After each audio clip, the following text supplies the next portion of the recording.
Itong phone na to kapare ko ay dating flagship phone na nagkakahalaga ng 58,000 pesos. Pero ngayon, nasa 15,000 or less na lang itong phone na to. Kaya kung interesado kayo at baka ito na yung best flagship phone para sa inyo ngayong 2023, pag-usapan na natin to. Let's go!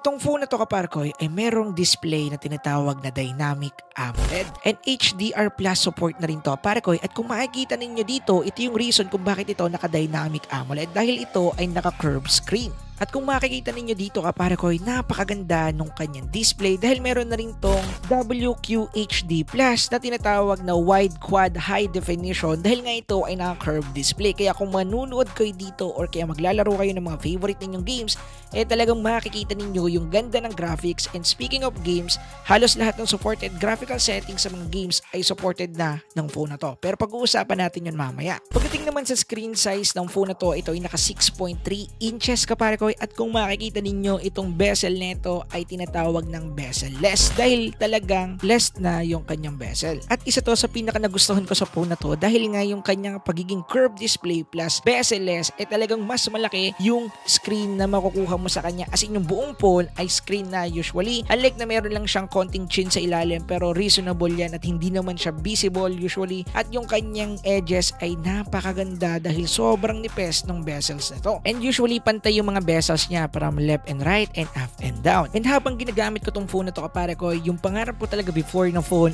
talagang nakukuha ko pa rin dito, at yung experience talaga nitong phone na to habang gamit ko ay walang sinabi yung mga bagong phone na nagamit ko before, kahit yung Poco X5 Pro 5G pa yan. Walang sinabi sa phone na to kung ako lang yung tatanungin ninyo dahil yung kanyang display, yung curved screen niya na usually yung iba hindi prepared, pero para sa akin mga pare ko yung curved display ng phone ay isa sa mga nagpapadiin sa mga phone talaga na flagship level. At ito na yun kapare ko. Pagdating naman sa resolution nito kapare ko ay meron siyang Full HD plus 1080p display, and meron na rin tong mode na kung saan pwede mong i-access ang WQHD plus na kagaya na sinabi ko kanina na ito ay 1440p. Kaya kung mapapansin nyo sa video ay talagang makikita ninyo yung kanyang display na napaka-crispy at talagang napaka-detailed. Kung mahilig ka manood ng mga 2K video sa YouTube na hindi mo ma-appreciate sa 1080p display phone ay talagang ma-appreciate mo yan dito sa ating mismong phone na to. At hindi lang dyan kapare ko dahil solid din ang performance ng phone na to pagdating sa gaming and also sa kanyang build quality. Pero bago yon, ano nga ba tong phone na to at kanina ko pa siya ini-introduce pero hindi nyo alam kung anong brand and also anong model. Kaya ito na, ang phone na to ay ang Samsung Note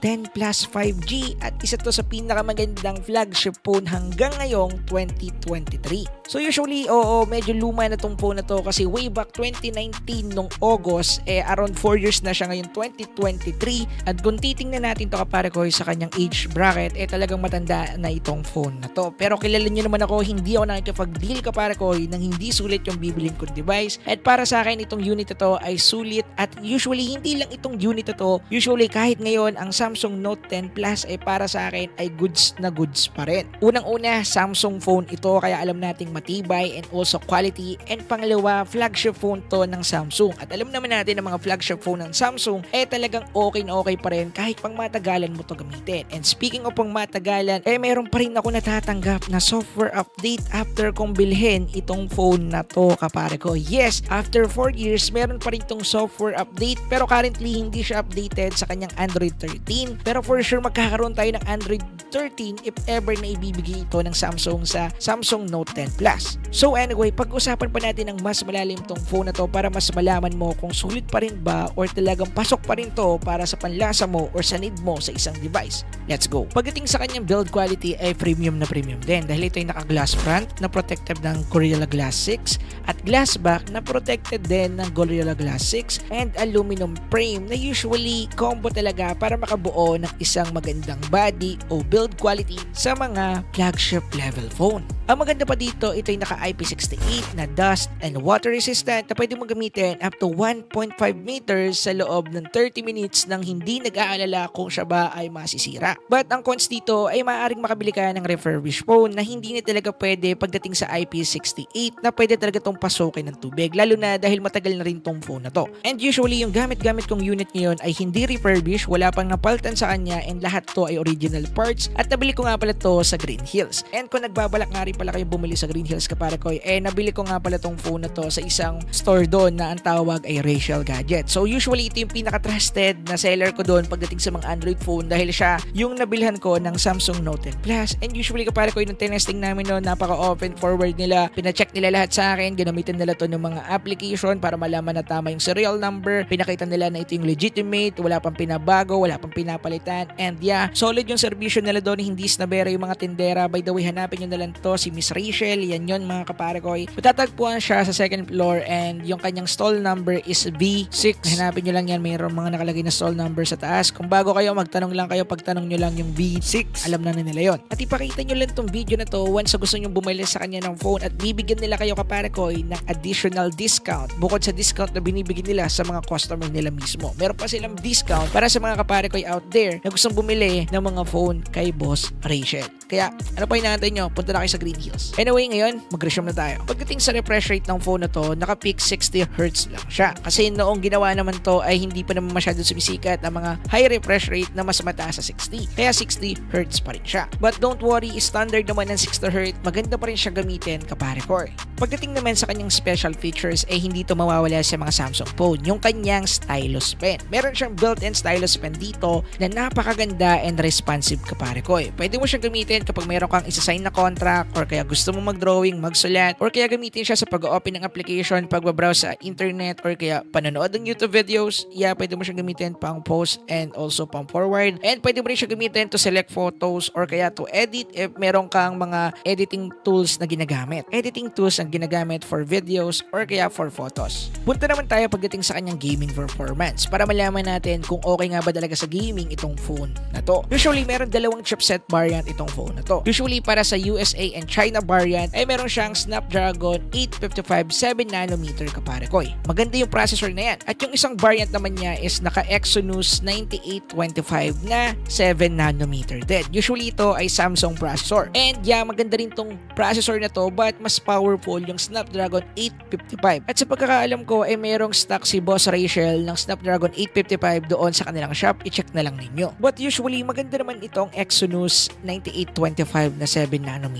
dahil yung kanyang CPU ay octa-core, 2 pairs of 2.73 GHz Mongoose M4 and 2 pairs of 2.4 GHz Cortex A75 and 4 pairs of 1.9 GHz Cortex A55 na napaka-solid kapare ko. Pagdating naman sa GPU nito, ito ay naka-Mali G76 MP12 na usually ginagamit sa mid-range to flagship level phone hanggang ngayong 2023. At kagaya ng sinabi ko kanina na optimized yung chipset nito dahil nakakuha lang naman to ng good thermal results sa ating thermal throttling test. Dahil pumasa to kapare ko at hindi to basta-basta nagkakaroon ng thermal throttling. Pagdating naman sa kanyang Antutu bench core ay solid na solid din. Dahil meron lang naman siyang 683,621 Antutu bench core na usually mas mataas pa yung Antutu bench core na to sa Poco X5 Pro ko. Ibig sabihin, mas malakas pa rin yung chipset na Exynos 9825 sa mga Snapdragon 700 series na usually ka-level talaga to ng Snapdragon 855 but mas malakas ng di hamak ng konti ang Snapdragon 855. Pero kagaya na sinabi ko kanina, optimized na yung device ito. Kaya tingnan natin sa gaming part.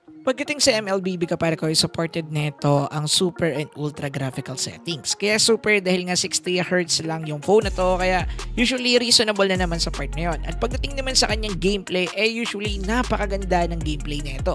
Wala ko nakitang FPS drop, responsive yung screen, and overall performance goods na goods. Ang isa pa sa napansin ko dito, hindi siya ganon kabilis uminit, pero syempre umiinit pa rin yung device, but hindi naman yung ganong kabilisan na to the point na mapapaso ka or kaya mapipil mo agad na umiinit yung device. But isa lang ang masasabi ko, umiinit siya which is normal. And pagdating naman sa kanyang gameplay kapare ko, goods na goods naman. Kaya wala din tayong masasabi doon. As in real talk, habang ginagamit ko siya, wala ko nakitang FPS drop. Ngayon, punta tayo sa CODM.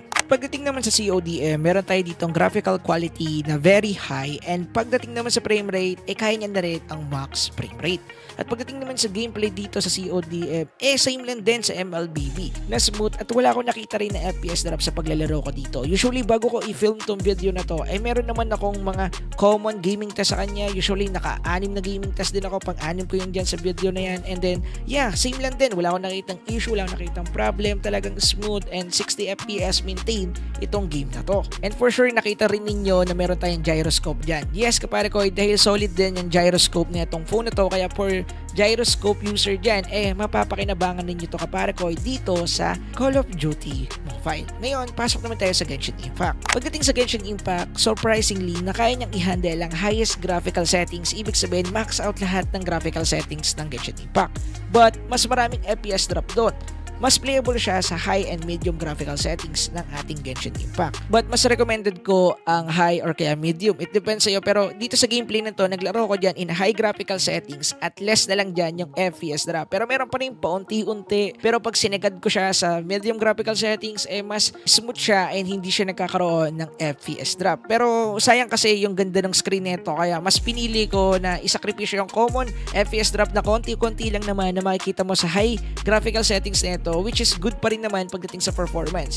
And yung nakikita nyo sa video is nakaset yan sa high graphic settings. Hindi yung pinaka-highest kasi nga mas maraming FPS na nangyayari doon. Pero pagdating sa kanyang overall performance, goods na goods to pagdating sa Genshin Impact. And to be honest, mas malakas pa siya sa Poco X5 Pro 5G na gamit-gamit ko or yung nireview ko before pagdating dito sa Genshin Impact. Now, dako naman tayo sa camera part dahil pati dito, yung specs niya sagad na sagad. Dahil meron siyang triple camera setup na merong 12MP sa kanyang main camera, 12MP rin sa telephoto, and 16MP naman sa kanyang ultra-wide. Kaya magaganda yung kuha natin dito dahil yung kanyang color correction ay okay na okay. Hindi ganun katapang, hindi ganun kasmooth yung kulay. Sakto lang, tama lang. Medyo accurate na siya pagdating sa nakikita ng mata natin, pero minsan nakukulangan ako pagdating sa mga matitingkad na kulay. Pero overall, goods pa rin naman ang color correction nito. Okay din yung kanyang contrast, okay din yung kanyang shadow, and also white balance. Kaya kung makikita ninyo dyan, ang gaganda ng shot natin kapare ko. And yeah, para sa akin,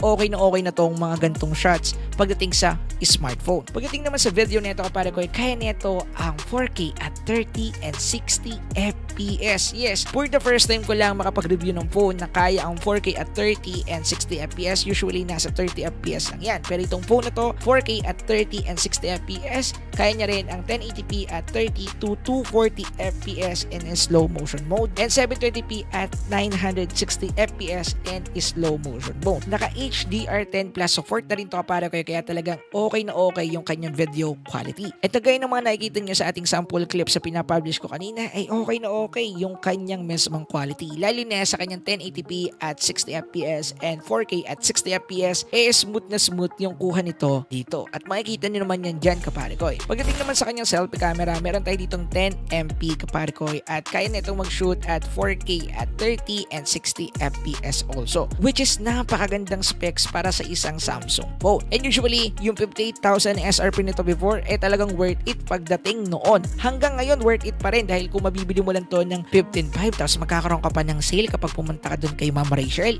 for sure, sulit na sulit pa rin tong phone na to ngayon kapare ko. Now, here's my conclusion kapare ko. To be honest kapare ko, hindi ko naman bibilhin tong unit to kung para sa akin, ito ay hindi isang magandang deal. And yun yung nakita ko at kung bakit ko ito ginawa ng video para magkaroon kayo ng idea ni yung mga old phone before na mga flagship level nagbabaan na nga ng presyo na kung saan pwede mo na itong mabili sa affordable price at talagang pasok sa budget mo. But the coins has two sides. Syempre may cons pa rin naman ang pagbili ng mga ganitong cellphone. Hindi yan mawawala. Unang-unang matanda na may mga issue minsan. Maaaring meron ng mga issue like refurbished part, kaya dapat kung bibili kayo dapat yung hindi pa siya napapalitan, or kaya sometimes yung battery nila yung nagiging issue na mabilis na malobat, and syempre yung system support update. But para sa akin kapare ko, itong phone na to ay good deal pa rin hanggang ngayon, and I think magagamit ko pa to sa loob ng 1 hanggang 2 taon. It depends na lang siguro sa paggamit ko. Pero para sa akin hanggang ngayon kapare ko, goods pa rin yung mga gantong unit. Kaya nga kung gagawa tayo ng video from old phone versus the new phone, sinong mananalo, maaaring meron agad akong sagot currently. Pero yeah, pag-usapan na lang natin yan sa susunod na video. Anyway, ano yung opinion ninyo about dito sa phone na to? Sulit pa ba siya? Deal breaker ba yung kulang sa kanya? Or kaya goods na goods pa rin itong bilhin? Comment na ninyo yan sa comment section. Anyway, yun lang.